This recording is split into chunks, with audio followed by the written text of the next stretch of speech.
Hello, Assalamu alaikum, and welcome to Tasha's Tales. Today I have a very adorable guest. It's someone who I have not really known for that. Well, I've known you for a while, but I think we've connected recently, haven't we, Farah? Yeah. Anyway, do you want to say hi? Hi, Assalamu alaikum. Walaikum My assalam. name's Farah.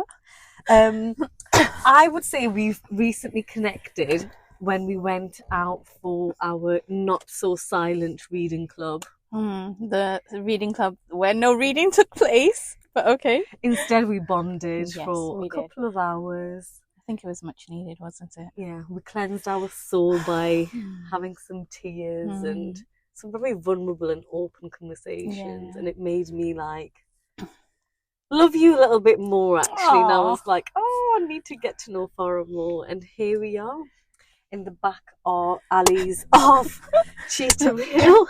With people looking at us. Yeah, sat in the car. So we haven't really planned this episode in any way, shape or form. So I thought I will share my thoughts with you as to what you want to chat about. Okay. And then you can take the lead and go from there.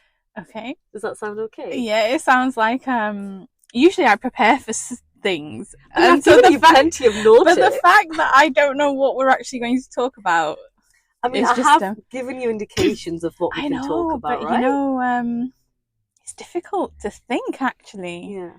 Okay, But so the three topics I was thinking of was your experiences of what it's like to be single in the late 30s, early 40s for someone from an ethnic minority Muslim household. Yeah. We could talk about that. Because I feel like it's a topic that people don't talk about. It's a taboo subject. Yeah. And I think it'll be interesting to unpick some of that. Okay. Talk about that, or we could talk about some of the health issues that I know you mentioned the last time that people don't talk about it, and you've experienced it recently. Yeah.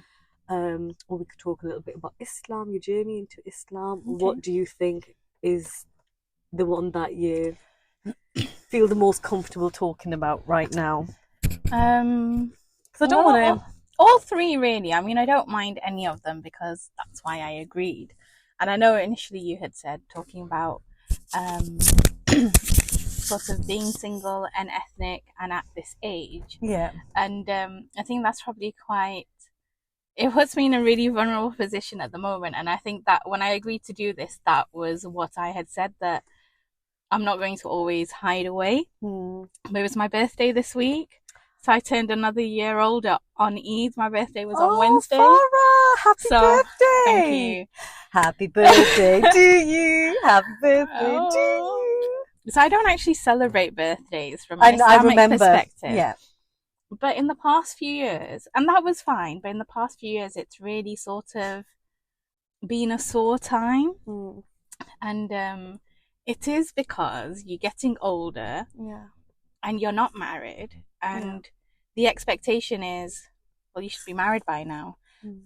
And then I know, like when you go on Instagram, you see all these like accounts that talk about women who want to be single and they're choosing to be single, but no one ever talks about the fact that what if you didn't choose to be single, but you're single because you didn't do the things you weren't supposed to do, like you didn't date because your parents said you can't, it's not Islamic, it's culturally not allowed. So you didn't do those things, and then you grew up thinking, well, at some point my parents will find me someone.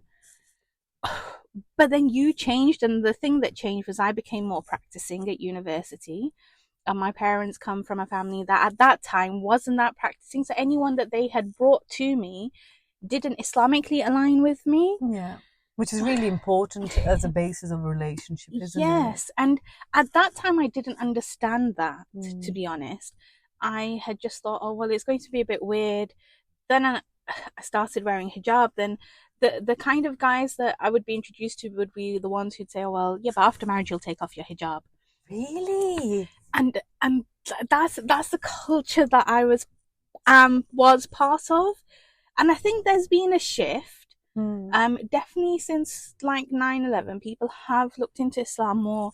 There has been a shift towards people becoming more practicing. But when I was at that age of looking to get married, I couldn't find those guys who were educated from England like me, who had a similar sense of humor, a similar background, and then had a little bit of religion as well. I wasn't super practicing, so I didn't want someone who was like, okay, well, you can't work or anything. Yeah. Um, And those are basics. That's not asking for much. That's not like being really picky. I don't think so. I think those are just your very basic needs that you kind of were asking for. Yeah, I think so. But it turned out that everyone else didn't see them as basic things. And then as I got older, it was when you have to compromise something. And by that time, I was becoming more practicing. And it was, why do I have to compromise my religion? Yeah. And that was a thing that I didn't want to compromise. And I held on to that. And there have been times when I think, if I had just not done that, I would be married with children by now. But then you know that Allah has everything written for you, and that wasn't written for you. And that gives you solace, but at the end of the day, you're still alone at home on your own. And what do you mind me asking how old you are? Well, I turned 41 on Wednesday. Really? I didn't know that. Yeah. And I think the last few years it's been okay. When I turned 35, I really struggled. I remember I was coming back from London on a work trip with my friend and colleague who's probably about 6 months older than me. And I think it was the day before my birthday or the day after my birthday, something like that. And I was really upset on this train from London to Manchester, and I couldn't understand it. And she said to me, "You're grieving?" And I said, "What do you mean?" And she said, "You're grieving because you had a vision for your future at this age and it's not materialized. So you have to grieve it and let it go." And she was so right, because by that time I thought, I'm going to be married. I'll have at least one child, if not two. Have an idea where we're going to live. You kind of plan it all out, because especially naturally, when you're an Asian girl, you get told when you get married, this is it. When you want to do something, I mean, it's a bit different now, I guess, but like for me anyway, I think mid-20s was when the talk starts to take place. Everyone starts to think, and then naturally, whether you like it or not, you kind of have a vague idea of that's what it's going to look like. Exactly. So it's like pre-planned, like you're going to go to school, you're going to go to college, you're going to go to university, you'll get married, you'll have children, you'll raise them, and then they'll have children. And you kind of follow this path, and then you throw a few Bollywood movies in there as well, and Disney princesses, and you think it's going to be some magical fairy tale. And it's so unfair, isn't it? And it's a society, and I don't think it's just an Asian thing, by the way. I've got a couple of friends who are non-Muslims in their late 30s, and they're also battling similar kind of feelings and experiences that the society expects you to, because the first thing they'll ask is, so have you got anyone? So is there any update? Yeah. Do you get that? So people don't ask that in that sense. I do get the whole, are you married? Do you have children? I was at a meeting a few weeks ago. It was like this round table discussion. It's a very professional environment, and we're having a very detailed, like, intense conversation. And then the sister turns and sat next to me, turns around and goes, "So do you have children then?" And I just thought, it's such a presumptuous thing to ask. What if I was married and unable to have children? What if you just lost a baby? Exactly. People don't think, and they just think, oh, it's perfectly okay to ask. But the assumption she had was, because of my age, I must be married. There's nothing, you can't fathom anything else. So in a situation like that, how do you respond and how do you feel in that moment in time? Because I'd imagine as time goes on, that question becomes that little bit difficult. Correct me if I'm wrong. I just imagine that would be like putting salt on your wounds almost. It is. It becomes really, I feel really,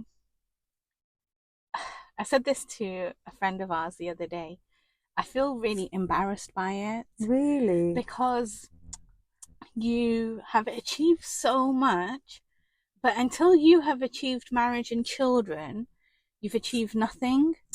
And it doesn't matter that I've spent my whole life doing what I have done, achieving what I've achieved. I know, like, when I sit down and think about it, I know I've done a lot in my life, Mashallah. alhamdulillah. I'm so grateful for the opportunities I've had, the things I've done, the influence I've had.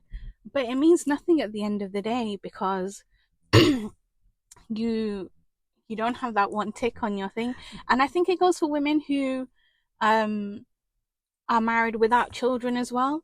People look at them as though you haven't done this, you haven't had children, not realizing that if you really believe that Allah is in control of everything, then you know that Allah hasn't willed it for you.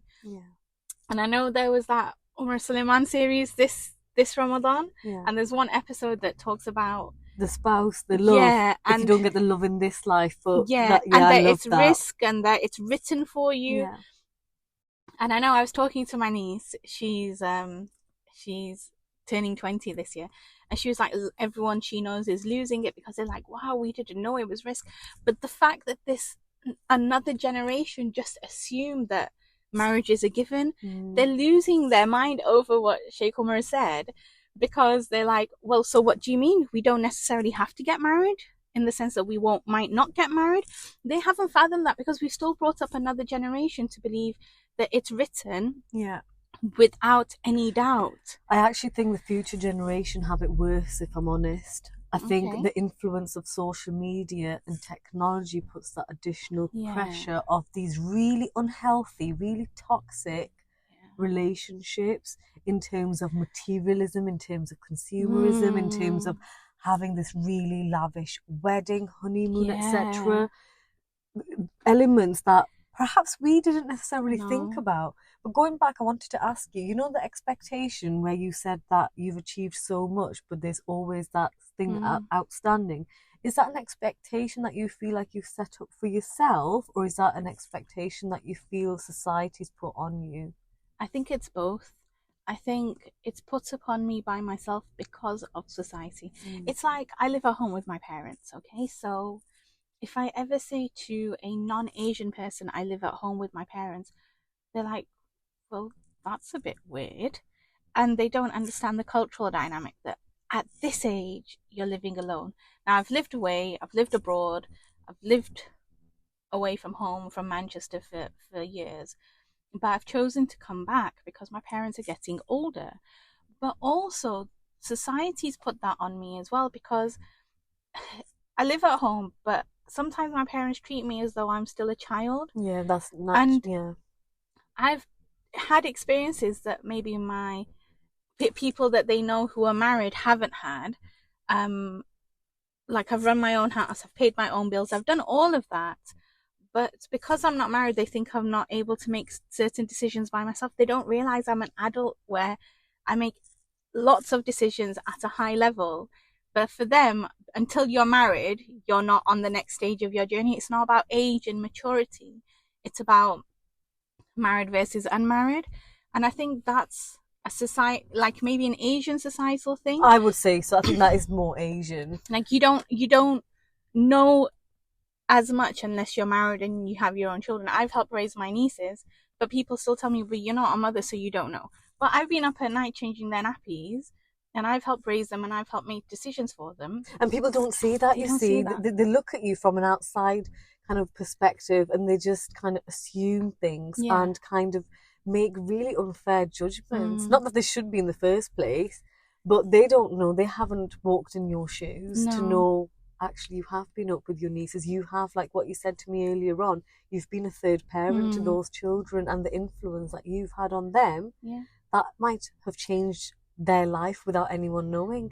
Well, inshallah, for the good. Yeah. But that's it.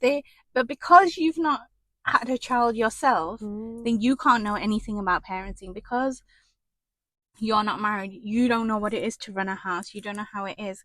But then people don't know how it is to live in my life, where I'm always a single income family, Okay, I live at home with my parents.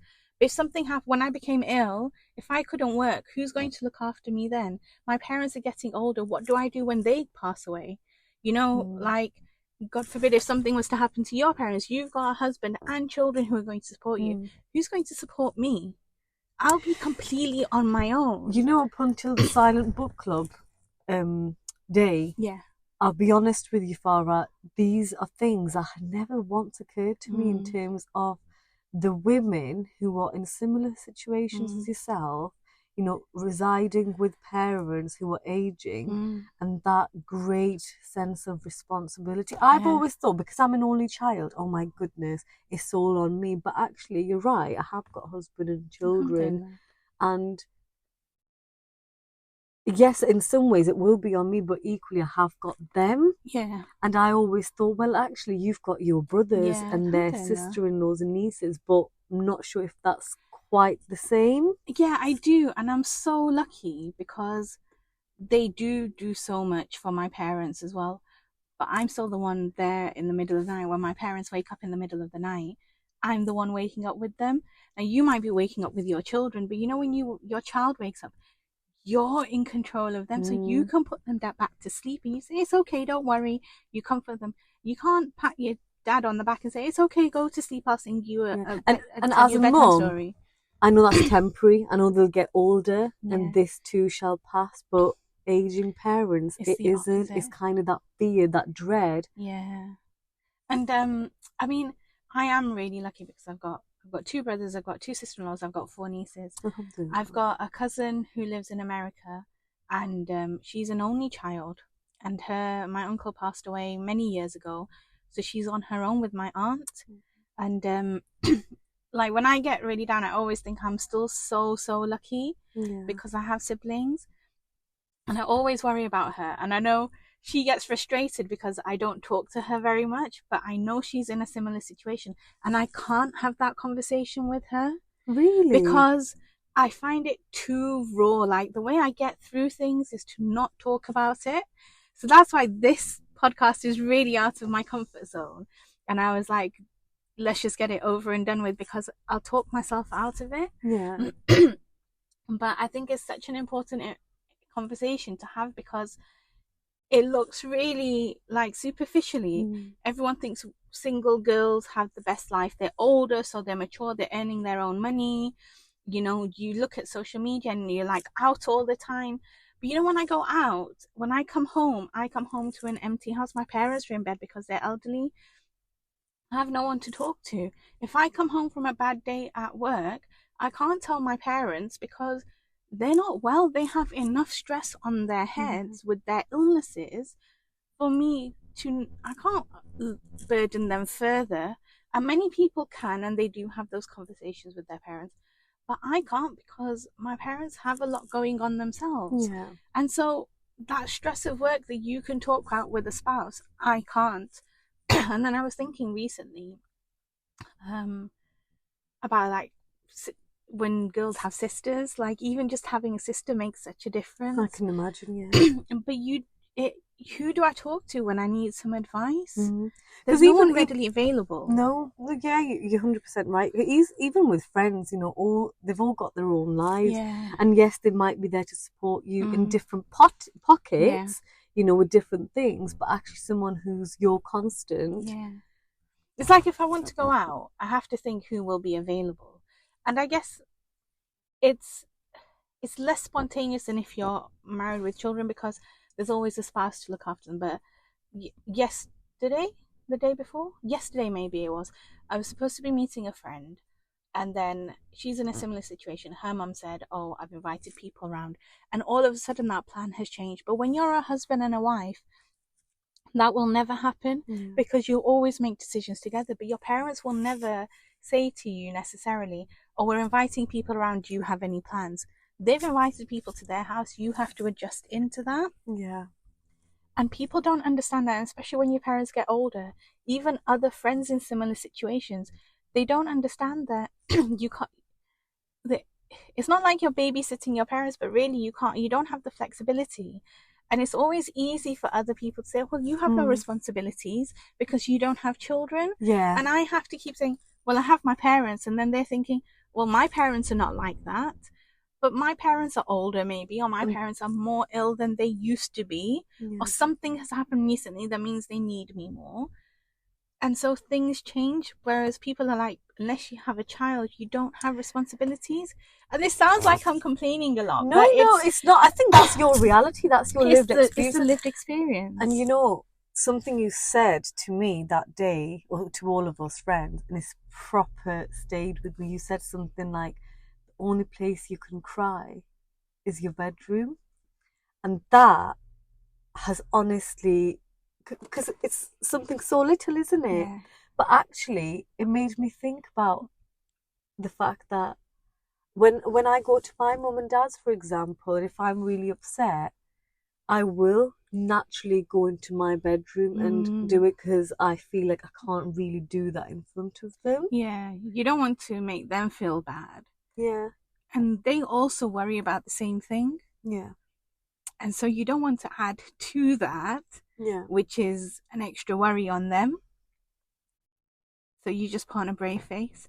But it's even like with their illness, when something happens, you can't even like I said, I find it really difficult to like, I'd rather just not talk about things there and then. So like when something new comes with my parents, I won't necessarily even talk to them about it. I'll be like, yeah, that's fine. But then I'll stay up all night researching it because I need to know. I need to have that control over it. Yeah. And it's really difficult for them to understand that because they want me to be like, okay, to talk through it because they're so worried. But I can't talk through it until I know everything about it, and then I can say, okay, well, this is probably what's going to happen. This is probably what's going to happen. And I do sometimes, like, I'll call my brother and I'll be like, Mum and Dad have just said this, da da da da da da da, and this is what I've researched. And he'll be like, but you might have researched the wrong thing. And I'm pretty accurate most of the time, alhamdulillah. But that's how I cope. That's your coping mechanism, isn't it? That's your way of kind of protecting not only your parents but yourself as well. That's it. Because if I break down in front of them and then they break down, who's going to bring us back together? So when they break down, I have to bring them back together. Yeah. Which means I can't break down. Yeah. In front of them. And then I started reading this book yesterday, and there's an elderly couple in it, and they said something in it, and I highlighted it, and it said something like, the husband, he goes for a checkup because something's not right, and he said, we spent so long looking at COVID, we ignored what was really in front of us. And I feel like that's what it is like with my parents. We spent so long trying to keep them away from COVID, we ignored all the other illnesses that they were accumulating until lockdown changed and COVID went away. And then we were able to get like more awareness of what was going on. But that's always been my way of coping, which is ignore it and find a contingency plan. Yeah. And I'm sure my parents are like, she doesn't even care. Yeah. But I have to be like that. Yeah. I feel like it is a subject that I had never, ever, ever even thought about it from a single grown woman's point of view, the responsibility of having the parents. And like you said, I bet you can't just get up and go on holiday as and when you please, because you'd have to then make sure that someone's there. Yeah, I mean, I'm really lucky, I have to say, because my parents are mobile, alhamdulillah. At the moment, I can, like, tomorrow if I said I'm going on holiday, it's perfectly fine. They travel themselves, but I can see it's getting closer. But it's like in August, I went away to Turkey, and I just had this really bad feeling at the back of my mind. And my friend who was with me, bless her, she knew, like, I just had something that I was calling them every day to check, and normally I don't do that. But it's that kind of thing that, you know, when you leave your child alone with a babysitter and you call to make sure they're okay, that's where it's getting to, where I was calling every day to say, are you okay? Are things okay? So I'm lucky I can still travel. I'm out and about all the time, alhamdulillah. It's not really that physical support I need to give them. It's the emotional, but there's no one there to give me that emotional support. And it might sound like I'm the only one, but the number of girls I know who are a similar age, like sort of mid-30s to early 40s, who are not married, I cannot tell you. There just seems to be so many different types of people. So this is what I wanted to ask you, because obviously in terms of the friendship groups that we have, there's a couple of, I only know a couple who might be in a similar position to yourself, late 30s, early 40s, who are not married, living with parents. Do you guys have these raw, open and honest conversations with one another? No. I think that day Yeah. for the silent book club, there never was. That was probably the first time. And I don't know why I even said it. I think I was just frustrated about something. And I probably just needed to vent it out. And you guys happened to be there. Yeah. Really sorry. No, but do you not think moments like that are really pivotal in terms of, you know, what the more you talk about certain topics, the easier it is to manage, the easier it is to know that you're not alone in an isolated situation. You can be each other's support, or you can just be able to just let it all out.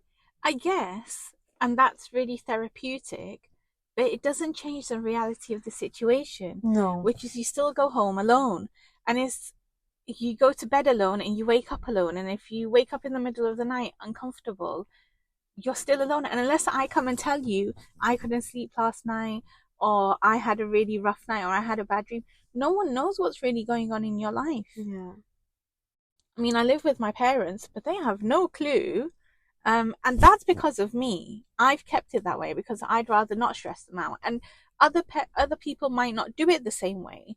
But you've never spoken to friends who are in a similar situation. No. That's mad to me, you know, Farah. I can't believe this is probably the second time you've talked about it in an open way. And I think maybe I'm the older one out of all the friends I have. Maybe like someone's like 6 months older. That's it. Do your parents ever worry? Do they ever make comments or say things like, oh, well, when you find someone, we worry about leaving you behind on your own? Or I think there have been 1 or 2 times where we've like had a bit of a disagreement about something and my dad said it, and I can't open that can of worms. Yeah. But it's also like everyone seems too scared to approach it because this is not a scenario that anyone knows how to deal with. Yeah. It's an unexpected scenario where we're probably the first generation of girls where this is quite prevalent. And I know like even scholars have said that there is a marriage crisis and no one knows what to do about it. And so what will talking about it achieve? Yeah. There's no solution. Where are you going to create guys from? There isn't, but I think it's still good to have those conversations. Maybe the future generation will listen to it. Maybe someone else who's suffering in silence will know, oh my goodness, that's me. Oh yeah, what you said resonated with me. I just think we are the generation where I think we need to have platforms where we are honest about our experiences, just in the hope that someone else might find solace or comfort in those conversations. That's just my point of view. That's just my perception. And that is always what we should do, isn't it? Samaya's ruining our work.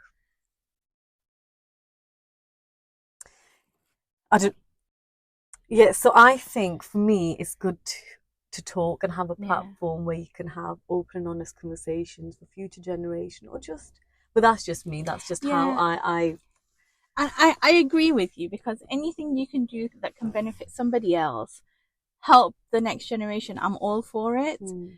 But it comes at the expense of yourself. Yeah. And you're having to be vulnerable and expose your deepest kind of fears and basically. Whatever.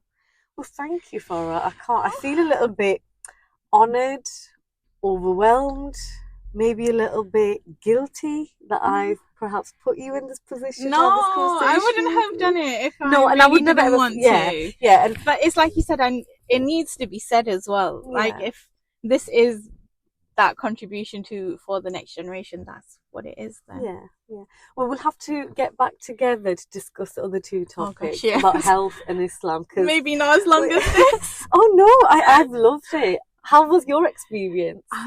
Once we started talking, it was fine. I think I was nervous throughout it, but alhamdulillah. I mean, I hope it doesn't come across as complaining or sort of like judging towards anyone else. Everyone's situation is different, and that's what makes it so difficult. But I think it's always easy to see someone's life on Instagram and think, oh, they have no responsibilities and everything's okay for them. But you never know what's going on but inside. also, I think this conversation might just make others more aware and maybe not ask those intrusive questions like, have you got kids? Yeah. You married? You know, hopefully it'll do that. Anyways, we're running late for a comedy gig that we're going to, so we better get going. Bye. Bye.